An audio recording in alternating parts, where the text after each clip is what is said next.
तो welcome back guys, वापस से आपका स्वागत है हमारे इस चैनल पे जिसपे हम कर रहे थे क्लास 11th की बायोलॉजी का सेल यूनिट ऑफ लाइफ, जिसमें हम इसमें देख चुके इसका इंट्रोडक्टरी पोर्शन जो कि था प्रोकैरियोटिक सेल।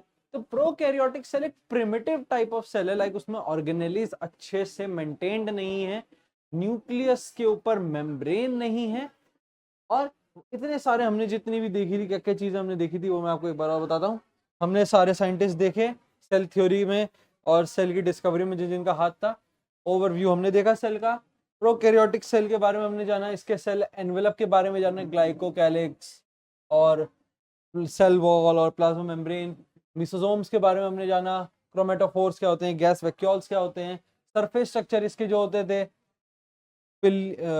पिम्ब्री, फ्लैजिला और पिलाई। राइबोसोम्स के बारे में हमने जाना, इसमें जो होते हैं राइबोसोम्स कैसे होते हैं, 50s प्लस 30s राइबोसोम्स होते हैं ना, जिसे टोटल बताया था 70s का ये इसका राइबोसोम का काउंट था। इंक्लूजन बॉडीज के बारे में बताया था, जिसमें मैंने बताया था सायानोफिशियन ग्रैन्यूल्स होते हैं, सायानोफिशियन ग्रैन्यूल्स होते हैं, साइनोफिशियन ग्रैन्यूल्स इसमें होते हैं। तो अभी तक का ये सारा रिकॉल था। एनसीईआरटी की लाइन टू लाइन कैसे एनसीईआरटी रीड आउट करी थी ये भी मैंने बता दिया है। अच्छा, बात करते हैं यूकैरियोटिक सेल की। यूकैरियोटिक सेल, प्रोकैरियोटिक के बाद आया यूकैरियोटिक सेल। ये एनसीईआरटी का ही डायग्राम है टिपिकल यूकैरियोटिक सेल का। इसमें जो ऑर्गेनेलीज थी, इसमें जो ऑर्गेनेलीज थी वो वेल डेवलप्ड हो चुके थे। ये क्या है, माइटोकॉन्ड्रिया। ये क्या है, न्यूक्लियस। ये क्या है, गोल्जी एपरेटस। ये क्या है, एंडोप्लाज्मिक रेटिकुलम, एंडोप्लाज्मिक रेटिकुलम। यहाँ ये क्या है, लाइसोसोम्स। ये पूरा क्या है, वैक्यूल्स। ये सारे इसमें अलग अलग ऑर्गेनेलीज हमको देखने को मिले यूकैरियोटिक सेल में। बट जो इसमें अभी मेरे को बताना है, यूकैरियोटिक सेल में जो मेन चीज है आपको बतानी है कि इसमें कुछ मेम्ब्रेन बाउंड ऑर्गेनेलीज भी हैं और कुछ नॉन मेम्ब्रेन बाउंड ऑर्गेनेलीज भी हैं। Non membrane bound organelles, non membrane bound organelles, वो कौन कौन से हैं ये आपको याद रखने हैं। 4 नाम। पहला सेंट्रियोल, सेंट्रियोल, और अगला है नहीं ऐसे नहीं, न्यूक्लियोलस, न्यूक्लियोलस। अगला है इंक्लूजन बॉडीज, इंक्लूजन बॉडीज। और एक है राइबोसोम्स, और हैं राइबोसोम्स। मतलब ये जितने भी ऑर्गेनेल्स हैं इनमें मेम्ब्रेन नहीं होती, मतलब इनमें क्या, membrane is absent, membrane, membrane is absent. ये आपको याद रखना पड़ेगा अगर मैं आगे बताऊंगा तो। मेम्ब्रेन इन सब में एब्सेंट होती है, ये यूकैरियोटिक सेल की पहचान में आता है। अब बात करेंगे इसकी सेल मेम्ब्रेन की, इसकी सेल मेम्ब्रेन की। तो इसकी जो ये सेल मेम्ब्रेन है, इसकी जो सेल मेम्ब्रेन है, made up of, made up of lipid, lipid protein, lipid protein and carbohydrate, carbohydrate.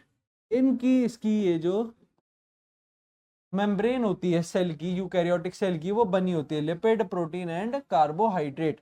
अच्छा, अब इनमें इनका काउंट रेशो क्या है, इनका काउंट रेशो क्या है वो भी आपको बताते हैं, इनका काउंट रेशो। तो जो प्रोटीन है, जो प्रोटीन है वो और लिपिड, इन दोनों का रेशो क्या है सेल में, वो आपको बताते हैं। इनका रेशो है 52 रेशो 40। अच्छा, तो अब जरा इन्हें ऐड करके देखेंगे तो कितना आएगा, 2 और 5 4 9, 92 बच गया 8। तो जो कार्बोहाइड्रेट्स का निकलेगा, जो कार्ब्स का यहाँ निकलेगा काउंट, वो क्या होएगा, वो होएगा 8। तो ये हो गया 52 प्लस 40 प्लस 8, ये इसका सेल मेम्ब्रेन का हमको पता चल गया। अच्छा, आगे है fluid Mosaic model. Fluid Mosaic model, इसमें आपको प्रोटीन्स दिखेंगे, पेरिफेरल प्रोटीन और ये इंटीग्रल प्रोटीन। पेरिफेरल प्रोटीन और इंटीग्रल प्रोटीन आपको इसमें दिख रहे होंगे, है ना, अगर मैं गलत नहीं हूं तो। ये रहा पेरिफेरल प्रोटीन का लेबल और ये रहा एकदम बीच में इंटीग्रल प्रोटीन। अच्छा, ये जो लेयर है ये किसकी है, लिपिड्स की बनी हुई है। ये जो लेयर है ये किसकी बनी हुई है, लिपिड्स की। तो अब आप अगर ये देखो कि यहां से शुरू हो रहा है ये पेरिफेरल प्रोटीन, ये लेट सपोज ये लिपिड का जो है सरफेस है, लिपिड का ये सरफेस है, क्या इसी सरफेस से, क्या इसी सरफेस से ये जो इंटीग्रल प्रोटीन्स हैं, जो सॉरी पेरिफेरल प्रोटीन्स हैं, क्या ये इधर से ही आ रहे हैं। तो क्या मैं बता सकूं कि peripheral proteins on the surface present होते हैं, on the surface, on the surface they are present, they are present. क्या मैं कह सकता हूं, हाँ मैं कह सकता हूं। अच्छा, अब जो ये इंटीग्रल प्रोटीन है, मतलब जो इंटीग्रल प्रोटीन मतलब ये जो बीच में है, तो फिलहाल इसे जो है मैं इरेज करता हूं यहां से। अब यहाँ इंटीग्रल प्रोटीन की बातें करते हैं, इन इंटीग्रल प्रोटीन्स की। तो इंटीग्रल प्रोटीन की जो बात बतानी है कि हाँ देखो कि ये कैसा बना हुआ है, ये ऐसे बना हुआ है इंटीग्रल प्रोटीन, है ना, ये ऐसे बना हुआ है, इधर यहाँ ये ऐसे बना हुआ है। इसमें ये ब्लैक से देखना आप, ये इसका सरफेस है, ये इसका सरफेस है लिपिड का, और क्या ये इनके बीच में आ रहा है, क्या ये इस ब्लैक शेडेड के बीच में आ रहा है, हाँ। अच्छा, अब अगर मैं इधर दिखाऊं तुम्हें, इधर भी एक ये देखो, ये रहा एक और प्रोटीन है इंटीग्रल, बट क्या ये जो लेयर है ये इस लेयर के अंडर ही आ रहा है। तो इधर तो ये पार्शियली बाहर निकला हुआ है ना, आधा, पार्शियली मतलब आधा बाहर निकला हुआ है, पार्शियली बरीड है, पार्शियली बरीड, बरीड मतलब धसा हुआ है, किसमें, ये जो लिपिड की स्ट्रक्चर है, लेयर है उसमें। और ये जो है, जो ये है, ये ये टोटली बरीड, ये क्या है, ये है टोटली बरीड, ये है टोटली बरीड, ये पार्शियली बरीड, ये टोटली बरीड, मतलब इंटीग्रल प्रोटीन्स दोनों तरह के होते हैं, टोटली बरीड भी मिलेंगे सेल लिपिड की लेयर में और पार्शियली बरीड भी हमको मिलेंगे। ये हमें इससे पता चल गया। शुगर होती ही है फॉस्फोडाइएस्टर बॉन्ड या फॉस्फोलिपिड बॉन्ड से बनी हुई। और अब हमें जानना है इसके बारे में कुछ बातें जो कि एनसीईआरटी में दी हुई हैं। पहले तो इसे खोजा किसने, इन्हें बताया था मैंने फर्स्ट लेक्चर में ही, Singer and Nicolson, Singer and Nicolson ने क्या बताया कि इसमें कॉसी फ्लूइड होता है, इनका कॉसी फ्लूइड नेचर होता है, quasi fluid nature is present, is present, is present in lipid bilayer structure, lipid bilayer structure, bilayer structure। अच्छा, लिपिड बाइलेयर स्ट्रक्चर में कॉसी फ्लूइड नेचर होता है, and in this lipid layer, and in this lipid layer proteins are embedded, proteins are present, present लिख देते हैं, present on surface, on surface as well as well as on, नहीं, as well as buried totally और partially, totally और partially, totally और partially inside this Cauchy fluid, inside this Cauchy fluid, Cauchy fluid। ये आपको इससे पता चल गया। ये पूरा इसके बारे में बातें, फ्लूइड मोज़ेक के बारे में जो बातें हमको दी हुई हैं। अगला क्या है? Plasma membrane. तो प्लाज्मा मेम्ब्रेन क्या होती है? प्लाज्मा मेम्ब्रेन, अच्छा, तो सबसे पहले तो ये होती है selectively permeable, selectively permeable, permeable, ये होती है सिलेक्टिवली परमिएबल। ये आपको याद रखना है। अब इसके टाइप्स की बातें करते हैं, इधर और इधर के टाइप्स की बातें करते हैं। इसमें दो तरह के ट्रांसपोर्ट देखते हैं। सिलेक्टिवली परमिएबल है तो क्या है? ये किसी किसी चीज को ही अपने से पास थ्रू होने के लिए अलाउ करती है। उसमें क्या आ जाएगा? दो तरह के, या तो ये एक्टिवली भेजे, लाइक एक्टिवली किसी काम के थ्रू भेजे एक्टिवली, या फिर ये इसे भेजेगी पैसिवली, या फिर ये भेजेगी पैसिवली, एक्टिवली भेजेगी या फिर पैसिवली भेजने वाली है। ये दो तरीके के इसमें दिखते हैं। तो पहले बताते हैं पैसिव ट्रांसपोर्ट क्या होता है। पैसिव ट्रांसपोर्ट मतलब ऑस्मोसिस, पैसिव ट्रांसपोर्ट मतलब ऑस्मोसिस होता है। ऑस्मोसिस, ऑस्मोसिस मतलब हायर कंसंट्रेशन से लोअर कंसंट्रेशन का मूव, ऑस्मोसिस। पैसिवली जाते हैं, और इसमें और क्या बता सकते हैं? पैसिवली जाते हैं और movement higher concentration, lower concentration osmosis में होता है। और ऑस्मोसिस मतलब ये फैक्टर को कहते हैं डिफ्यूजन, ये और लिख देते हैं, चलो ये डिफ्यूजन। और ये ऑस्मोसिस कौन करते हैं? ये करते हैं neutral solutes, happens in neutral solute, happens in neutral solutes, neutral solutes. ये आपको पैसिव ट्रांसपोर्ट के बारे में जो एनसीईआरटी में दिया हुआ है। अब आते हैं अपने एक्टिव ट्रांसपोर्ट में, है ना। पैसिवली तो आपको समझ में आ गया। अब है हमारा एक्टिव ट्रांसपोर्ट। इसमें होते हैं हमारे पोलर मॉलिक्यूल्स, हमारे पोलर मॉलिक्यूल्स। पोलर मतलब जो जिनके अंदर पोलैरिटी होती है, मतलब चार्ज के थ्रू अट्रैक्ट होने की क्षमता, जिसमें आते हैं हमारे कैरियर प्रोटीन, कैरियर प्रोटीन। अच्छा, अब ये कैसे मूव करते हैं? ये मूव करते हैं from the lower concentration to the higher concentration. और इसमें सबसे बेस्ट एग्जांपल जो मैंने आपको पहले भी बताया था वो था sodium potassium pump. Sodium potassium pump जो है वो इसका एग्जांपल है, सोडियम या पोटेशियम पंप, इसका एग्जांपल। हमको पता चल गया कि एक्टिव ट्रांसपोर्ट में सोडियम पोटेशियम पंप है और पैसिव ट्रांसपोर्ट में ऑस्मोसिस है, डिफ्यूजन से जो होता है। ये हमारे पास सेल मेम्ब्रेन का डेटा जो गिवन है। अच्छा, अब आती है हमारी सेल वॉल, अब आती है हमारी सेल वॉल। तो सेल वॉल के बारे में भी बताते हैं, एक मिनट, फोकस बिगड़ रहा है तो फोकस को भी सही करते हैं। बार बार यही नोटिस हो रहा है, फोकस बिगड़ रहा है इसमें। तो सेल वॉल के बारे में हमें क्या क्या चीजें पता है वो बताते हैं।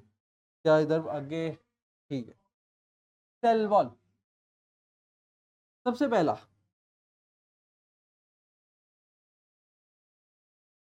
ये है non rigid, non rigid structure. ये है नॉन रिजिड स्ट्रक्चर। अच्छा, एक तो नॉन रिजिड स्ट्रक्चर। दूसरा हमें क्या पता है इसके बारे में? गिव्स सेल शेप, सेल को शेप देते हैं, सेल को शेप देते हैं, साथ साथ सेल टू सेल इंटरेक्शन के लिए, सेल टू सेल इंटरेक्शन में हेल्प करते हैं, क्योंकि सेल जब एक दूसरे से मिलेंगे तो सबसे पहले क्या टकराएंगी, उनकी सेल वॉल्स।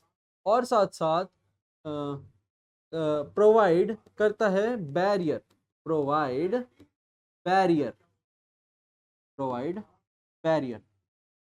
अच्छा, अब जो प्लांट्स की सेल वॉल होती है, प्लांट की सेल वॉल होती है, वो किससे बनी होती है? Cellulose, cellulose hemi, cellulose hemi, cellulose proteins और पैक्टिन्स की, प्रोटीन्स और पैक्टिन्स की। ये आपको पता चल गया सेल वॉल के बारे में। अच्छा, अब इसमें एक मॉडिफिकेशन होती है, इनमें एक मॉडिफिकेशन होती है, modification, modification of cell wall, modification of cell wall. इसको हम कहाँ देखेंगे? इधर एक डायग्राम बनाते हैं, उससे आपको समझाते हैं, एक डायग्राम से आपको समझाते हैं।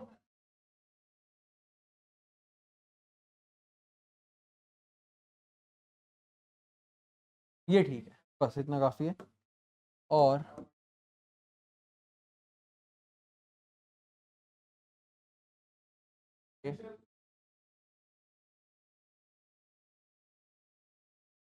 ये देखो, ये हमारा सेल वॉल का स्ट्रक्चर है।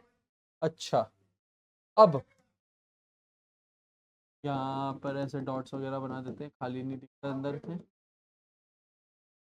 अब आप देखोगे कि जरा कि ये सारे जो सेल्स हैं, ये अपनी एक पॉइंट नोट करवाता हूँ, एक जगह नोट करवाता हूँ, जरा ये चीज नोटिस करो, जरा ये चीज नोटिस करो।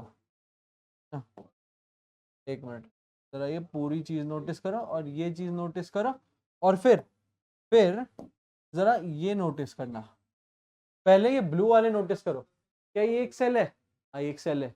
ये एक सेल है? हाँ, सेल है। ये एक सेल है? हाँ, सेल है। ये तीन सेल्स हैं, ये तीन सेल्स हैं। ये एक सेल, ये एक सेल, ये एक सेल।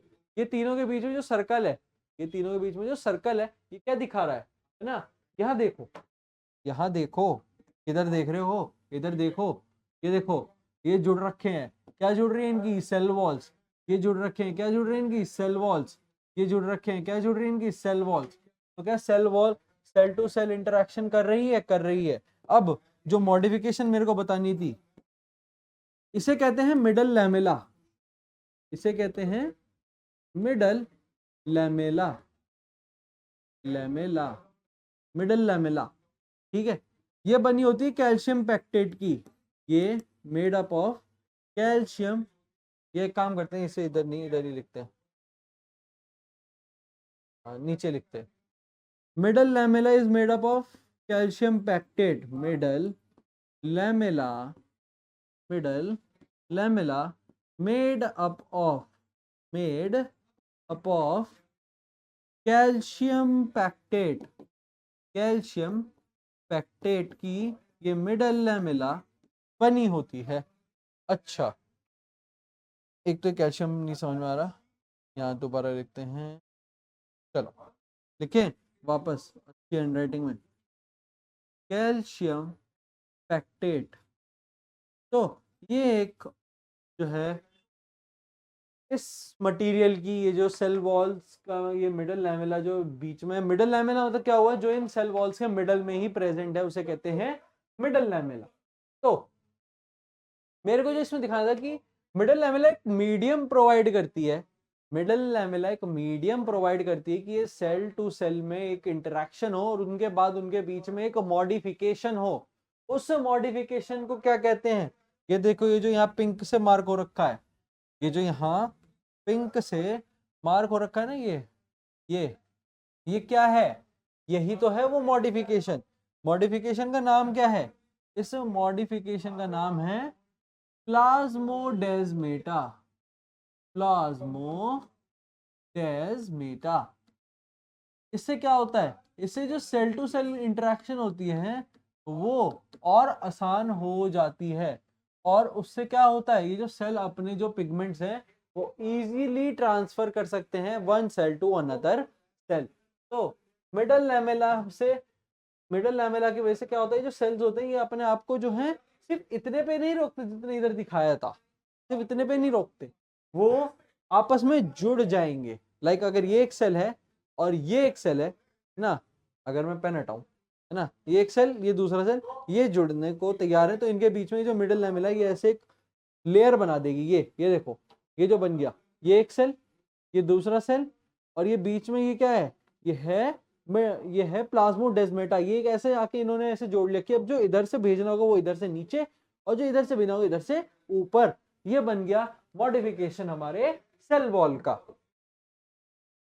अब सेल वॉल के बाद एक endomembrane system. Endomembrane system, endomembrane system के अंदर हमारी चार चीजें आती है, four organelles, for organelles, four organelles. सबसे पहले आता है हमारा ईआर, ईआर, फिर आता है हमारा गोल्जी बॉडी, गोल्जी बॉडी, फिर आते हैं हमारे गोल्जी बॉडी का आता है हमारे लाइसोसोम्स, लाइसोसोम्स, लाइसोसोम्स के बाद आते हैं हमारे वैक्यूल्स, लाइसोसोम्स के बाद आते हैं हमारे वैक्यूल्स। अब इनके बारे में थोड़ा थोड़ा हम लिखते हैं ताकि जाने। एंडोप्लाज्मिक रेटिकुलम, एंडोप्लाज्मिक रेटिकुलम दो तरीके का होता है, दो तरीके का होता है। एक होता है rough endoplasmic reticulum, rough, rough endoplasmic, rough endoplasmic reticulum. और फिर क्या होता है, एक होता है स्मूथ एंडोप्लाज्मिक रेटिकुलम। अब मैं इसे पूरा नहीं लिख रहा, ये एस से क्या है, स्मूथ एंडोप्लाज्मिक, एंडोप्लाज्मिक रेटिकुलम है, ये आपको पता चल गया। अच्छा, ये क्या करता है, ये होता है around, bind around nucleus, bound, bound around मतलब न्यूक्लियस के इर्द गिर्द फैला हुआ है, बाउंड अराउंड न्यूक्लियस, ये आपको याद रखना है एंडोप्लाज्मिक रेटिकुलम में। अच्छा, ये रफ क्यों है, ये रफ क्यों है, रफ, रफ ड्यू टू, ये क्या हुआ, एच इतना अलग कैसे चला गया, rough due to, rough due to presence of, rough due to presence of ribosomes, presence of ribosomes. और यहाँ क्या है, राइबोसोम्स एब्सेंट हैं, राइबोसोम्स एब्सेंट हैं, राइबोसोम्स नहीं होते।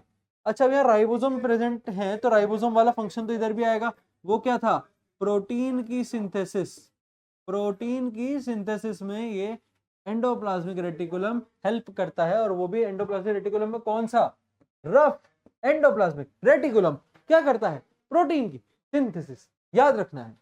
ये एंडोप्लाज्मिक रेटिकुलम के बारे में जो चीजें हमको दी हुई हैं। फिर आते हैं हमारे गोल्जी एपरेटस, गोल्जी एपैरेटस। अब सबसे पहले तो इनमें दो तरह की चीजें होती हैं, है ना। इसमें होता है एक इनका सिस फेस, सिस फेस, एक होता है इनमें इनका trans face, cis face, trans face. ये क्या करते हैं, ये होते हैं near, near endoplasmic reticulum, near endoplasmic reticulum, near endoplasmic reticulum. Help किस में करते हैं, help in packaging of food, help in packaging of food, help in packaging, help in packaging of food, help in packaging of food, ये packaging में help करते हैं। ये हो गया। अच्छा, ये कुछ कुछ चीजें जो हमको इसके बारे में दी हुई थी। अब यहाँ पर लेट सपोज ये एक न्यूक्लियस है, न्यूक्लियस के अराउंड ये हमारा क्या है, ईआर है, ये क्या है हमारा ईआर, ये क्या है न्यूक्लियस। अच्छा, अब इस ईआर के एकदम सामने ये ऐसे, ऐसे, ये देखो ये क्या है, ये है हमारा गोल्जी, ये है हमारा गोल्जी बॉडी, ये ऐसे होता है। तो ये होता है इसका सिस फेस, ये होता है इसका सिस फेस। कौन सा फेस? ये देखो, ये होता है इसका सिस फेस। और ये हो गया उसका सिस फेस। जो ये वाला फेस है, जो ये वाला फेस है, ये होता है इसका ट्रांस फेस, ट्रांस फेस। ये भी आपको पता चल गया, सिस फेस और ट्रांस फेस। अच्छा, ये तो कनकेव है, ये तो कनकेव है, फिजिक्स कनकेव है ना, ये तो यहाँ कनकेव है।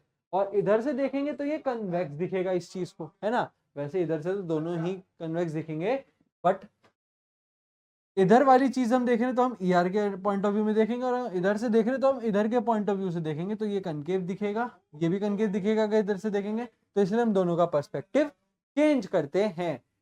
इस फेस को देखते हैं according to the POV of the nucleus और द एंडोप्लाज्मिक रेटिकुलम, और ट्रांस फेस को हम देखते हैं from in front of our eyes. तो वो कैसे दिखेगा? केव शेप का। ईआर को देखेंगे तो कैसा दिखेगा? कन्वेक्स। अब मैं ईआर हूं, मैं आगे देख रहा हूँ कि आगे ये खड़ा हुआ है, क्या है? गोल्जी, क्या ऐसे है ना। तो मेरे को कौन सा ये वाली तो जगह दिखेगी, ये क्या है? सिस फेस है, कैसा दिख रहा है? कन्वेक्स दिख रहा है। अब मैं ईआर से हटके सामने चला गया, यहां से हटके ऐसे आगे चला गया, तो अब ऐसे हो गया ये चीज। अब मेरे को ये ट्रांस फेस दिखेगा गोल्जी का, वो क्या है? उसका कनकेव ट्रांस फेस है। गोल्जी अपरेटस का मेन जो फंक्शन है वो है हेल्प इन पैकेजिंग। अच्छा, अब ये पैकेजिंग होके क्या बनती है? पैकेजिंग होके लाइसोसोम्स बनती है, पैकेजिंग होके ये लाइसोसोम बनती है। Packaging, packaging of food leads to formation of, leads to formation, leads to formation of lysosomes, lysosomes। ये आपको याद रखना है। गोल्जी बॉडी का पैकेजिंग ऑफ फूड। अच्छा, यहाँ पर आया नहीं है ना, एक काम करते हैं, थोड़ा सा रब करते हैं और थोड़ा सा इसे चेंज करते हैं। Packaging of food in Golgi bodies, Golgi bodies leads to leads to formation of lysosomes। ये आपको याद रखना है इतना। ये लाइसोसोम का मेन जो काम है ना, वो क्या है वो भी बताते हैं। लाइसोसोम का जो मेन वर्किंग है वो भी आपको बताते हैं। इसमें होते हैं हमारे ये हाइड्रोलिटिक एंजाइम्स में मतलब वेरी रिच, यहाँ ऐसे लिख सकते हैं, हाँ, very rich of hydrolytic enzyme, hydrolytic enzymes, hydrolytic enzymes जैसे कार्बोक्सी एनहाइड्रेज है ना, या लाइपेज, जैसे लाइपेज आसान सा लिख देते हैं लाइपेज फिलहाल, हाइड्रोलिटिक एंजाइम। अच्छा, अब ये एंजाइम्स वर्क कहाँ करते हैं? Enzymes, enzymes work, enzymes work at acidic pH, at acidic pH। ये है इसका मेन। लाइसोसोम हो गए। अच्छा, अब जरा शुरू से देखते हैं जरा। एंडोप्लाज्मिक रेटिकुलम ने प्रोटीन का सिंथेसिस करा, प्रोटीन आगे कहाँ गया? पैकेजिंग में काम आया, किससे? गोल्जी से। गोल्जी के बाद यहाँ आगे एंजाइम्स में उस पर एक्ट करा एसिडिक पीएच में। अब क्या करेंगे? एक्सक्रीशन भी तो करना है, तो कहाँ से होता है? वैक्यूल से। वैक्यूल्स क्या है? ये क्या करते हैं? Accumulate all the excretory product and excrete out, accumulate all the excretory products, all the excretory products, accumulate करते हैं एक्सक्रीटरी प्रोडक्ट्स को, and then eliminate them, and then eliminate them, eliminate them. तो ये हमको इससे समझ में आया। अच्छा, 90% of total volume, of total volume किसका? मेरा नहीं, मेरे सेल्स का, are occupied by, are occupied by vacuoles, are occupied by vacuoles. अच्छा, अब फूड वैक्यूल प्रेजेंट होता है किन में? सम प्रोटिस्टन्स में। सम प्रोटिस्टास में क्या होता है? फूड वैक्यूल प्रेजेंट होता है। ये आपको याद रखना है। ये इसका इंपॉर्टेंट वैक्यूल में कुछ कुछ बातें जो 3 चीजें बता दी वो हैं। माइटोकॉन्ड्रिया। अच्छा, एंडोमेम्ब्रेन सिस्टम भी खत्म हो गया यूकैरियोट्स का। अब आता है यूकैरियोट के अंदर माइटोकॉन्ड्रिया।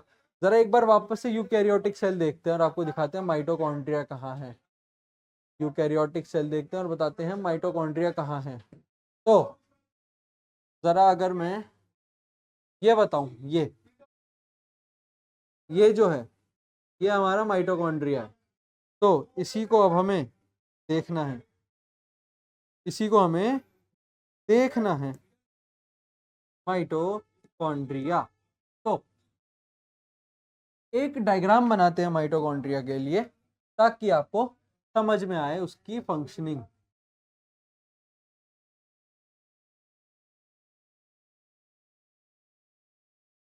ये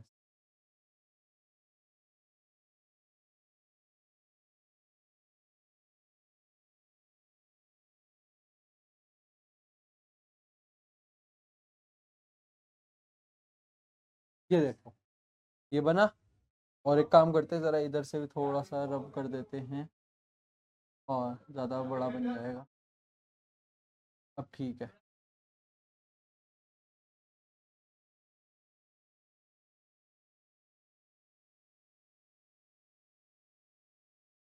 ये देखो, हाँ, नाइस।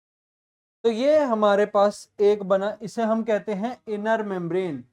इसे हम कहते हैं हमारी inner membrane. Inner membrane, inner membrane.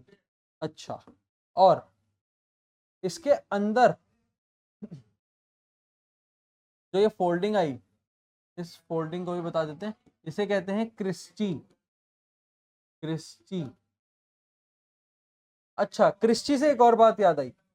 Christie से एक और बात याद आई। गोल्जी अपरेटस में इसकी जो फोल्डिंग्स होती हैं, गोल्जी बॉडीज में जो फोल्डिंग होती हैं, गोल्जी बॉडी में जो फोल्डिंग्स होती हैं, फोल्डिंग्स आर कॉल्ड सिस्टर्नी। इसके जो फोल्डिंग्स होती हैं उनका नाम होता है सिस्टर्नी। और जो इसमें माइटोकॉन्ड्रिया में है उसका नाम है क्रिस्टी। दोनों में कंफ्यूजन नहीं लानी। ये है सिस्टर्नी, वो है क्रिस्टी। अच्छा, अब इसके अंदर मैं काम करता हूँ, ये ब्लू कलर चूज करते हैं और इधर बनाते हैं डॉट्स। इधर बनाते हैं डॉट्स। तो ये डॉट्स क्या है? ये है इसके अंदर का मैट्रिक्स। मैट्रिक्स मतलब एक फ्लूइड भरा हुई जगह। मतलब इसके अंदर हमें भर सकते हैं अगर हमें कुछ भरना हुआ। ये खाली जगह है इसलिए इसे बोला एम्प्टी स्पेस या फिर मैट्रिक्स बोल सकते हो। से मैट्रिक्स बोल सकते हो। ये आपको याद रखना है। ये देखो, ये ठीक है। ये क्या है? ये है मैट्रिक्स। ये है मैट्रिक्स। कितना काफी है? हाँ, काफी है। बस, चल, बहुत देर वेस्ट कर ली इस पे।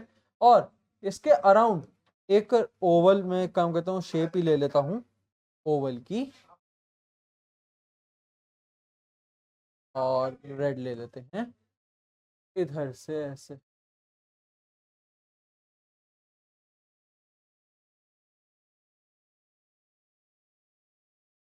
ये ठीक है।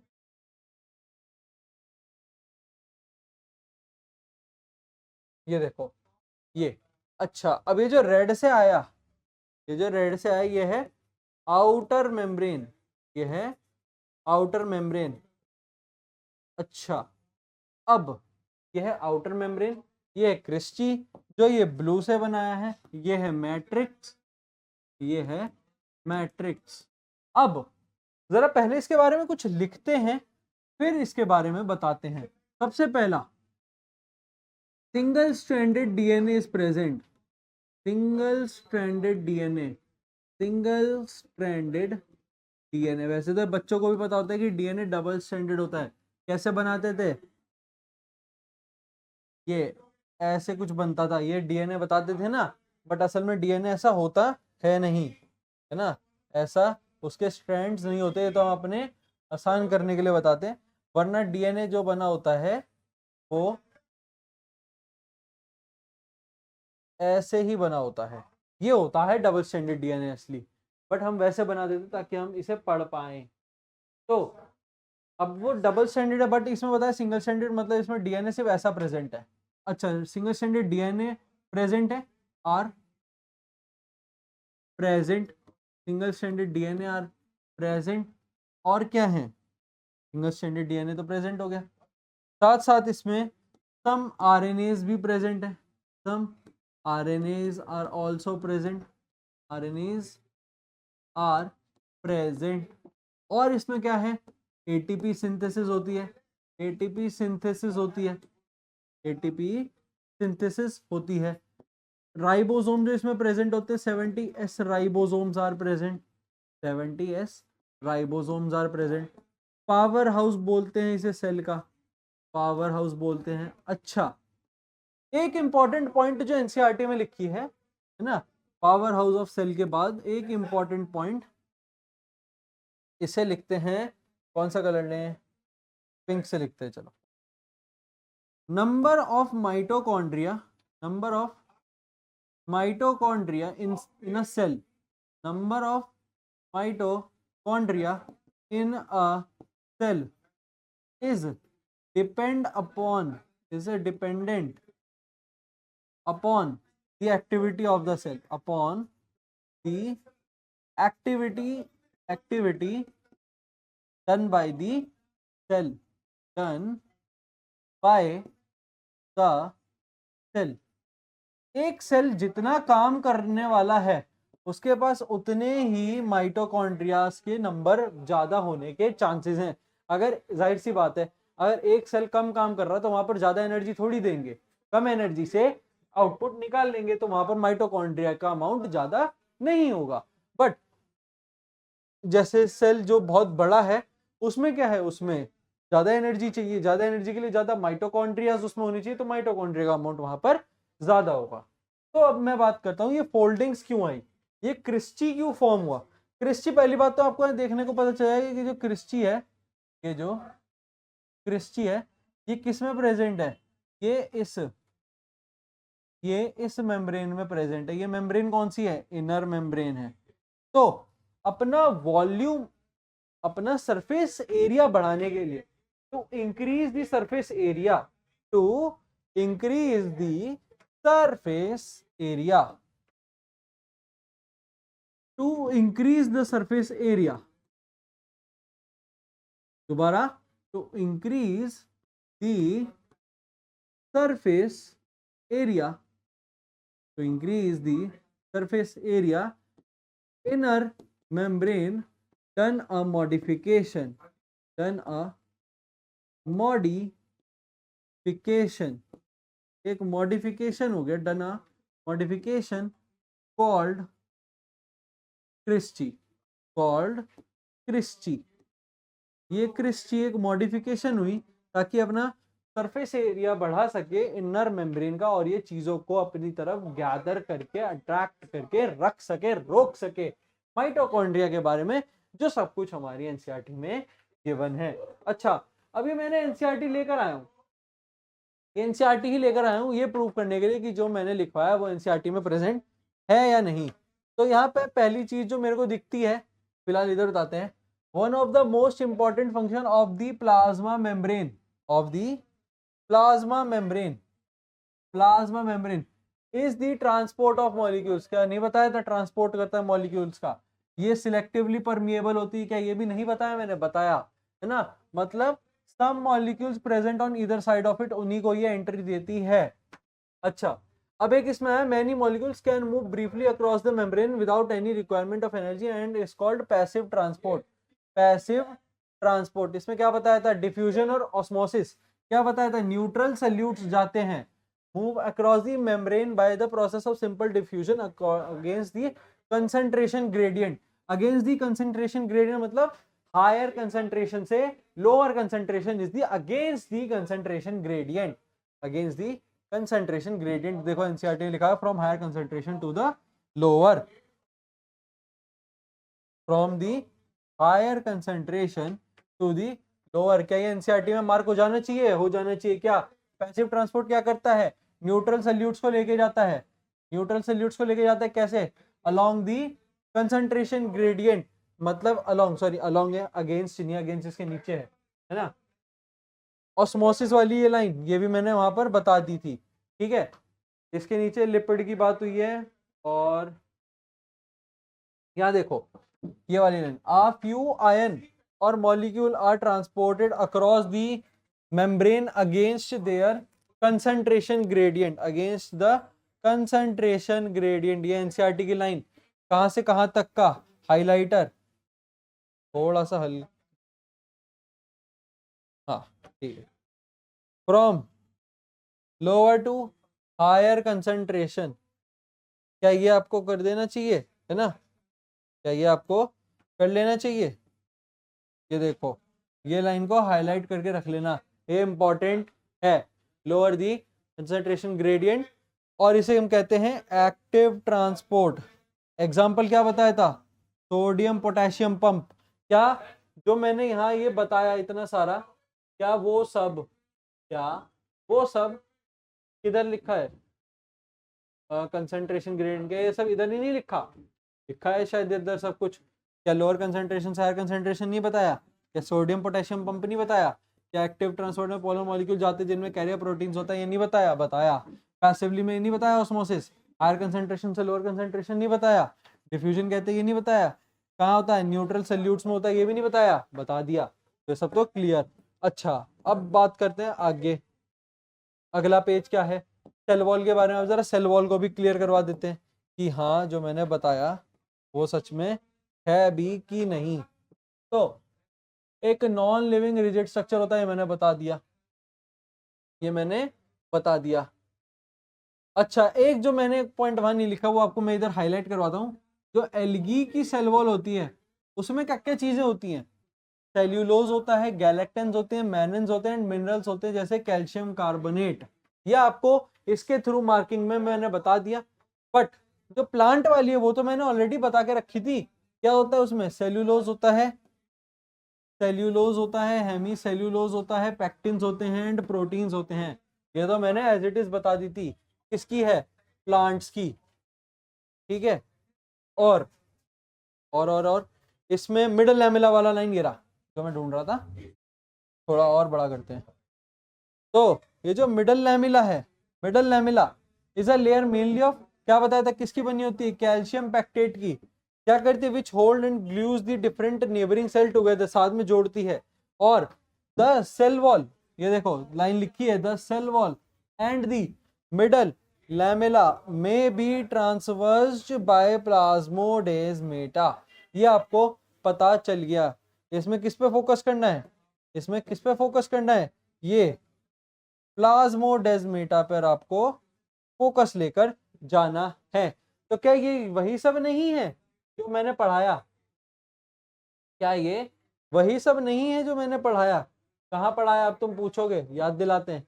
क्या यहाँ पर वो सब कुछ ही नहीं लिखा? प्लांट के बारे में लिखा, एल्गी बारे में नहीं लिखा, वो मैंने वहां बता दिया। But non living rigid structure, non living था सॉरी, यहाँ नॉन रिजिड लिख दिया मैंने, नॉन लिविंग ही लिखना था। Non living rigid, non living rigid structure क्या करता है? गिव्स, यहाँ गिव्स है, ये गिव्स, हाँ। प्लाज्मोडेस्माटा का सब कुछ वो पूरा वहां पर कवर कर दिया। अच्छा सेल वॉल भी डन। ये क्या है? ईआर, एंडोमेम्ब्रेन्स, ये एंडोप्लाज्मिक रेटिकुलम। क्या स्मूथ, और इसको अब पढ़ के देखना, इसको अब पढ़ के देखना, पता चलेगा।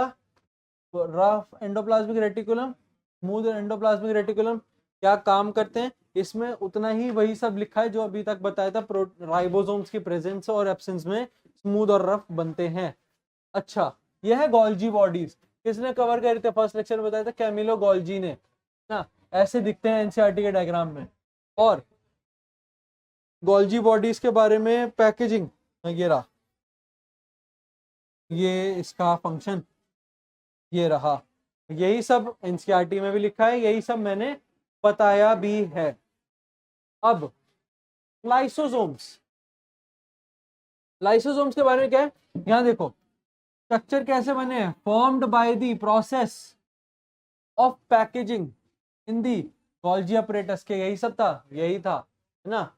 और इसमें क्या हाइड्रोलिटिक एंजाइम्स होते हैं, very rich in almost all types of hydrolytic enzymes, जैसे लाइपेज, प्रोटीएज, कार्बोहाइड्रेसेस, है ना। और ये कहां पर काम करते हैं, active at the acidic pH, क्या यही सब नहीं बताया, यही सब तो बताया। और इसमें एंड में एंजाइम के, इसमें एंड में एंजाइम के फंक्शंस का काम लिखा हुआ है, आर कैपेबल ऑफ डाइजेस्टिंग क्या, carbohydrate, protein, lipids and nucleic acid, सारे बायोमोलिक्यूल्स हैं। वैक्यूल्स क्या बताया था, वैक्यूल क्या है, वैक्यूल क्या है, एक एक्सक्रीटरी एलिमेंट को रखने वाली जगह, it contain water, sap, excretory products and other material not useful for the cell, ये सब यूजफुल नहीं है सेल के लिए, यही सब बताया। ये क्या करते हैं, ऑक्यूपाई करते हैं up to 90% of the volume of the cell, क्या ये पीछे लिखवाया था, लिखवाया था। अच्छा, एक और, अमीबा जो होता है, एक पॉइंट जो वहां नहीं बताया, अमीबा में होता है कंट्रैक्टाइल वैक्यूल, ये आपको याद रखना है। और जो फूड वैक्यूल वाला मैंने पॉइंट बताया, food vacuole are formed by engulfing the food particles, किसमें होती है, इन प्रोटिस्टेंस, प्रोटिस्टा में फूड वैक्यूल होती है और अमीबा में कंट्रैक्टाइल वैक्यूल होती है। तो यही सब एनसीईआरटी में भी है, मैंने भी यही बताया। आज हमने एंडोमेम्ब्रेन सिस्टम और यूकैरियोटिक सेल का इंट्रोडक्शन और साथ साथ माइटोकॉन्ड्रिया को देखा। नेक्स्ट टाइम माइटोकॉन्ड्रिया से आगे बढ़ेंगे प्लास्टिड्स की तरफ। Thank you so much guys.